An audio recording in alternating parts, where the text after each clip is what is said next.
When history is written in the broadcasting industry, I think the role of CBS News will be preeminent. It has been the news division that out in front in many cases, the news division in trouble quite often. You mentioned Clobber as being the impetus for all this.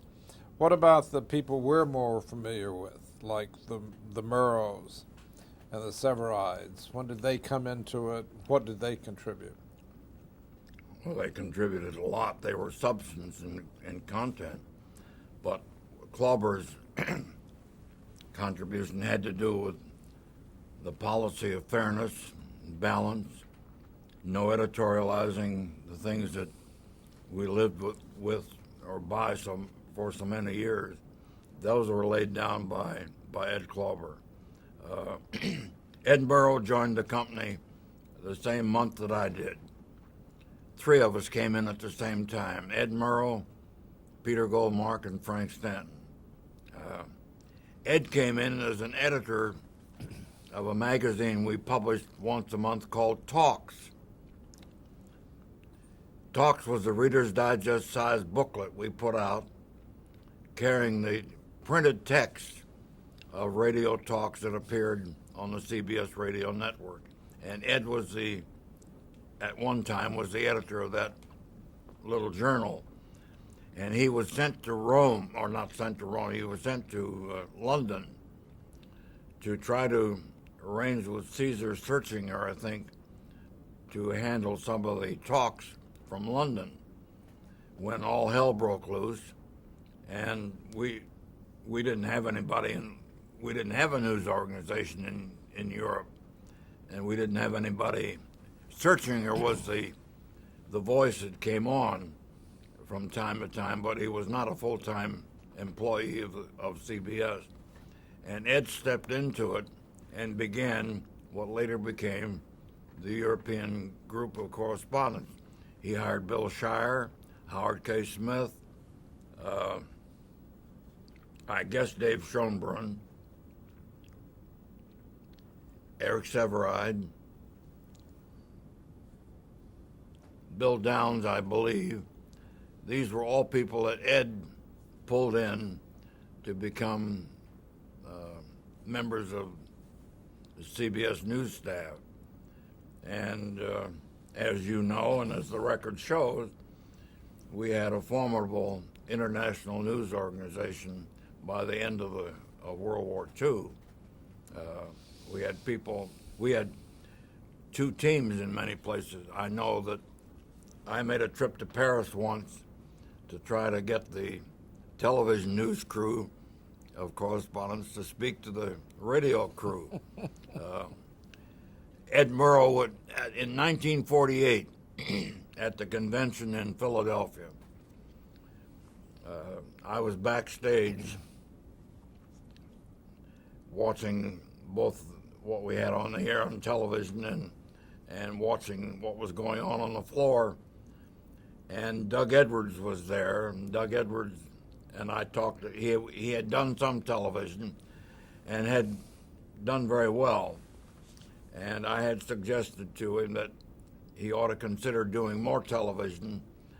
And he said no, that he didn't. He thought that if he devoted himself to television, at some time, management would turn around and take the time away from him and give it to Ed Murrow. Little did he know that very same night, Ed Murrow refused to go on television to do a wrap-up at the end of the day because we used Severide and Murrow and a third newsman to come on at the end of the day's radio coverage and do an overview of what happened. And we did it both on radio and television. Ed refused to do it. Severide did it reluctantly. I've forgotten again who the third one was. But Murrow said never. He wasn't going to fool around with that television. Do you know Doug why? Edwards Do you didn't- know why? He just hated it. He hated. You know. What is to hate? And well, same thing as Severide. Severide said, "I don't want those guys running around the studio looking at the lights and looking at the camera and so forth. I want to talk to the microphone. I don't want those distractions. And anyway, I said to Doug Edwards, if you'll agree to do nothing but television, I'll guarantee you your time spot will not be taken away from you for, I think, said 5 years. And he began what became the 7:45, 15 minutes that gave us a strong position in evening news. Was that the Camel News Caravan? Hmm? Was that the Camel News Oh, Caravan? no, that was NBC. That was? Yeah. No, Faux pas. Hmm? A faux pas on my part. Yeah. No. Edwards stayed there until Cronkite came on the scene from Washington. And but Murrow wanted no part of television. I took him one day down to the Century Club and had tried to talk him into television, saying I thought he was missing an opportunity and not getting on television. Then later, he went so far as I had lunch with him another time when he had just come from the studio, and obviously had had a lot of makeup on, and he had Kleenex all around his neck to keep the makeup from getting on his column. And we were going to lunch, and he said, "Oh, I won't take it off." We walked down Madison Avenue with this scarf of Kleenex, and I said to myself, "Boy, he's hooked. There's no question about it." No, he was dedicated to radio, and Eric never really was happy with television, but he did do a spot on the evening news, and he did some wonderful hour-long interviews. But Eric was a great writer. oh, one of the best. I remember watching his commentaries on CBS News, and in the middle of every one, he would gulp from his nervousness. He'd get about halfway through, and then he would gulp and go the rest of the way. What about Paul White's role in that period? It drove Paley crazy. I'm sorry. Paley said, "We can't have Eric. He's always swallowing." And I remember saying, "But the words are pretty good."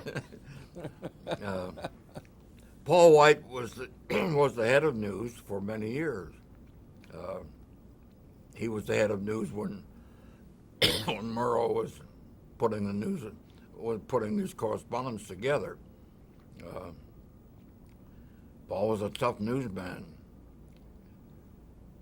I'm sorry.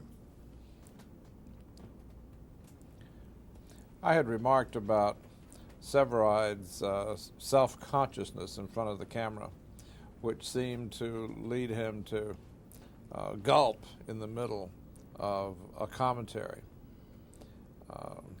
Is that just an indication of how uncomfortable he was with television? It must have been a manifestation of his uncertainties about the camera. He just didn't like the idea of being in a little room with that camera. You had said that Paley had a similar reaction to him in that. Oh, it drove Paley crazy because he was aware of the hesitations instead of what Severide was saying.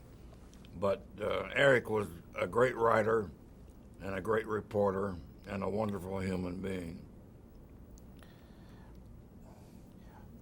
Is it possible to identify some high points of the CBS News career? For example, the McCarthy era and the Murrow broadcast during that period. What were the stories behind those? Fred Friendly and the producing crew and Ed felt that the time was come to take the McCarthy record and put it all together and into a half hour, and what was it, and See It Now, and they developed it, without talking about it much in the company. In fact, very little. I don't think the head of news at that time, who was Sig Mickelson, knew that the program was in preparation. About 24 hours before it was broadcast,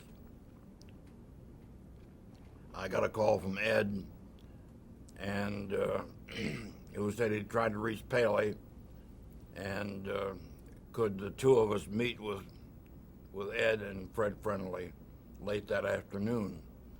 I think Paley was out of the building someplace, and excuse me, I said I couldn't be sure we could get together.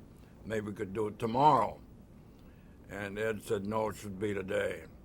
Well, it turned out that about 4 o'clock that day, Ed and Fred came up and laid before us the idea of the McCarthy expose and offered to show us advanced material from the broadcast. It was all on film in those days. And either Paley or I or both of us declined looking at it and said it had to be fair and it had to provide for time for reply if that was indicated on the basis of the content, which you damn well knew was going to happen. So that was built into the broadcast. I believe at the opening or close, or maybe both, Murrow indicated that time would be given to the senator to respond to the broadcast. And the broadcast obviously was a bombshell. It wasn't that we didn't expose anything that hadn't been known, because Look magazine had done a very rough piece on McCarthy. Others had done individual stories, but Murrow, with Friendly's help, put together a See It Now broadcast that shook the whole journalism field, and it befell to me to handle the senator in terms of the reply, but we lived through it, and it was a great coup for Murrow and Friendly. We had 3 news departments at that time. Mickelson used to grouse about it. He'd say, I got a radio news group, I got a television news group, and then I got Murrow and Friendly. Friendly would not use 16 millimeter film. He didn't think it was good enough. He shot everything 35, which immediately set him apart from the news division. But they lived with the policies, but they were a team unto themselves. Were they Peck's bad boys? No, I would say they were Peck's bright boys. Did this lead into the blacklist period, or into that? Was that all part of that? I believe that. I'm not sure. I don't know the time. I don't want to trust my memory, but it certainly was around that time. And what policies were invoked at CBS during that period in terms of a blacklist? Well, there was a grocery supermarket man someplace upstate New York who began saying that he wouldn't handle merchandise that was advertised by communists, and was specific about naming names. And some advertisers became very nervous. The chairman of General Foods, Claire Francis, called me one day and said he really wanted to sit down and talk with me about this. And we had the Goldbergs, and a couple of other programs on for General Foods. And he said that if certain people were continued on that program, he would withdraw General Foods advertising from CBS. And a number of other advertisers took similar views. The FBI was making private comments to us about some of the people. We didn't know what the facts were. We had no way of knowing what the facts were. NBC was in the same boat, but we had more popular programs, and somehow we had more people who were on the so-called blacklist. At about that time, it got so complicated and so difficult that we asked the employees to sign a loyalty oath. And I don't recall anybody refusing to sign the loyalty oath. People in news signed it. Ed Murrow signed it. Ed Murrow, I think at that time, was on the CBS board, and he supported it. None of us was happy, but some people did not get on the air who were at the head of the list, and others we rode out. Can you remember who some of those people were? I don't remember who they are. I want to say Falk. I want to say Falk.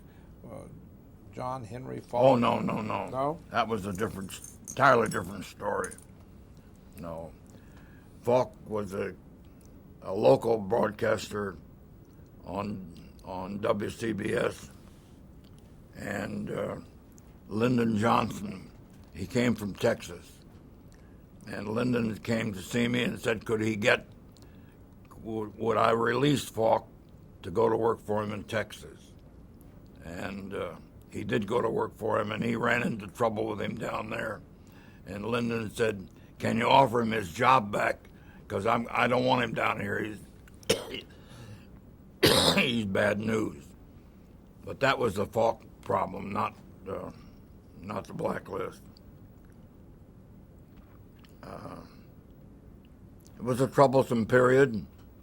If you could rewrite the history, maybe I learned enough to have taken a different course, but we were all suffering from the same problem. I say all, I mean everybody in network radio, or in network broadcasting was. Did CBS ever revoke the blacklist? I take it doesn't. Well, it died. They just died on It its died, own? yeah. And the loyalty oath died too.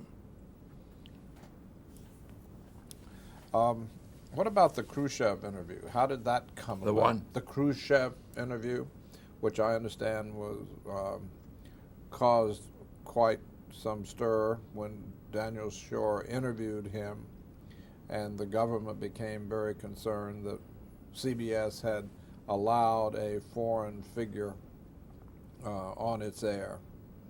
Well, we got into the same. You're talking about who was the character that was? Well, just that incident.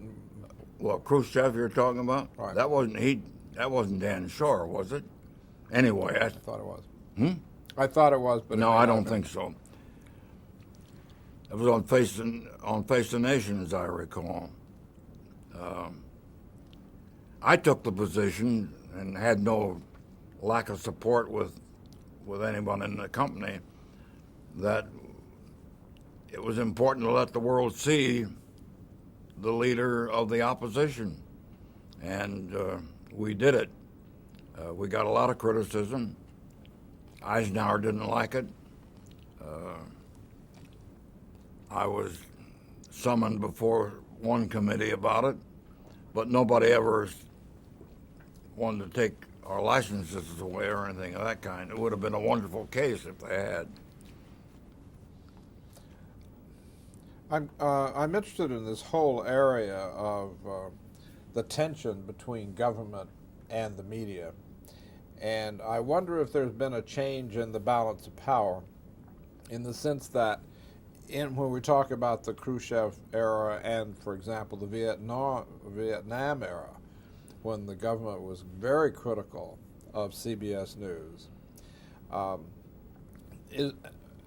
have the media gotten a more advantageous leverage in that relationship?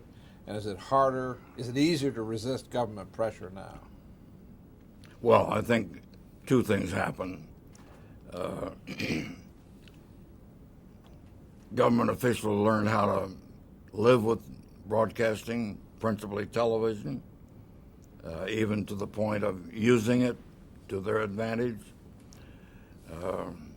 Go back to the very early days, Roosevelt would not make certain releases in time to catch the afternoon papers. He wanted to catch the morning papers. That was certainly using the media to the advantages of the administration in the early 30s. I know that Lyndon Johnson would call me and say, "How late is the last minute we can get something on the evening news?"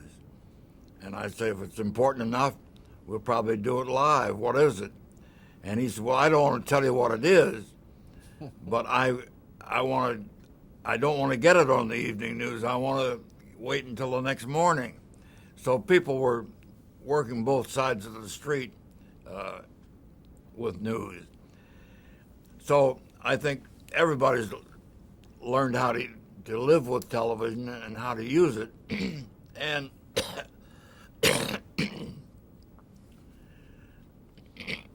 to television's credit, I think the news people have learned how to get news when sometimes the givers don't want to give it out. It's a two-way street. You spent a lot of your career fighting for First Amendment rights for the broadcast medium, and I'd like to go through some of those, and specifically the repeal of Section 315. What was that? What was it? Section 315 said, this is Section 315 of the Communications Act, said that if one candidate got on the air, all other candidates had to have equal access to radio. This was long before television. As a result, if you put a Republican on, you had to put all the other Republicans on who were running for the same office if they wanted the time. And it just destroyed the opportunity to use the medium effectively as the news medium. It became clear to me that the only way to resolve that was to get rid of Section 315. And I think in the early 50s, I wrote a column in the then Herald Tribune proposing debates between the presidential candidates and the relief from Section 315. And that became sort of a crusade as far as I was concerned. And I was joined in by other broadcasters. Eventually, NBC came along, and we got rid of Section 315 on a temporary basis in the election of 1960. That late. It took that much time to get the right to put both candidates on a single broadcast. And we did the first televised debate, which was also done on radio, in, I think, September of 1960, and it originated in our studios in Chicago, Kennedy and Nixon. And have debates gotten out of hand? Did what? Have debates gotten out of hand? Now they seem to have a debate a week. Yes, and they don't have anything like the impact that I think they had in 1960. Until that first debate, I believe there was nothing except a religious ceremony where both candidates showed up. But until then, the two presidential candidates had never been in the same hall together. They certainly had never been on the air together. And that debate put them on so that the Republicans could see the Democrats and vice versa. It was an opening up of the air to political broadcast. I thought, mistakenly, as it turns out, that doing those debates would bring more people out to the polls. Certainly in the presidential year of 1960, I believe it did that, and every year since it's gone down. Who knows what will happen this year, but debates are a dime a dozen.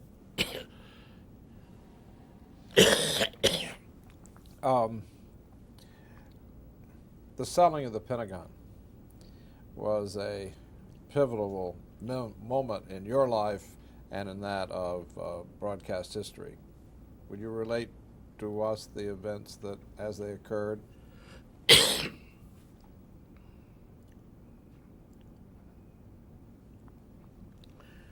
I got home. I arrived at my house about 9:30, having missed dinner, and worked at the office. And I came in, and my wife said, "Don't do anything. You get in and look at what's on the air, because I think you're going to have trouble with it." And I knew what was on, but I hadn't seen it. I had been told in general what it was. So I went in and sat down on the side of the bed and watched the end of the program. And before the end came, I began getting calls about how dare we put that broadcast on. The next morning, Ted Koop, who was in our Washington office as the vice president, called me and said,